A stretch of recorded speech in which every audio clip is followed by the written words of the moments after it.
ഒരു 1 lakh down പേയ്മെന്റിൽ ഇറക്കാൻ പറ്റുന്ന 2 കിഡ്ലൻ സെഡാനുകൾ. ഇതിന്റെ ഒരു ഹൈലൈറ്റ് എന്ന് പറഞ്ഞാൽ നല്ല body quality, performance plus automatically വരുന്ന സിംഗിൾ ഓൺഷിപ്പിൽ ലോ കിലോമീറ്റർ ഓടിക്കുക, അതും ഏറ്റവും അത്യാവശ്യം എല്ലാ ഫീച്ചേഴ്സും ഇൻക്ലൂഡ് ചെയ്തിട്ടുള്ള സ്കോഡ സ്ലാവിയ. എങ്ങനെയായിരുന്നു മോഡല് കാര്യങ്ങളൊക്കെ വരുന്നത്? 2023 മോഡൽ 24 രജിസ്ട്രേഷൻ വരുന്ന 38,000 കിലോമീറ്റർ ഓടിയ പെട്രോൾ ഓട്ടോമാറ്റിക്കലി സിംഗിൾ ഓണർഷിപ്പ് ഉണ്ട്. ഇന്ത്യയിലൊക്കെ നോക്കി നല്ല കിഡ്ലൻ ഫീച്ചേഴ്സ് ആണ്. നമുക്ക് അത്യാവശ്യം എല്ലാ ഫീച്ചേഴ്സും കമ്പനി ഇൻബിൽട്ട് ആയിട്ട് തന്നെ വരുന്ന നല്ല പെർഫോമൻസ് പ്ലസ് അത്യാവശ്യം മൈലേജും നല്ല കംഫർട്ടും വരുന്ന ഒരു അടിപൊളി വാഹനം. എത്ര ഈ വാഹനത്തിന് ചോദിക്കുന്നത്? നമ്മൾ ചോദിക്കുന്ന റേറ്റ് 14,65,000 രൂപയാണ്.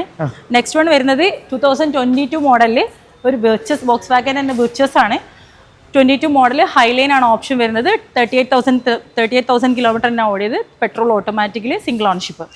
ഈ ഒരു വാഹനത്തിന് ചോദിക്കുന്നത് നമ്മൾ ചോദിക്കുന്ന റേറ്റ് 12,35,000 രൂപയാണ്. അപ്പോൾ ഈ 2 വാഹനങ്ങളും നമുക്ക് ഏകദേശം ഒരു 1 lakh ഡൗൺ പേയ്മെന്റ് വാഹനം എടുക്കാം. ക്യാപ്സിലാണ് ലൊക്കേഷൻ വരുന്നത്. കാലിക്കറ്റ് മീൻചന്ത ബൈപ്പാസിലാണ്. താഴെ നമ്പർ കൊടുത്തിട്ടുണ്ട്. താല്പര്യമുള്ളവർ താഴെ കാണുന്ന നമ്പറിൽ ഡയറക്റ്റ് കോൺടാക്ട് ചെയ്യുക.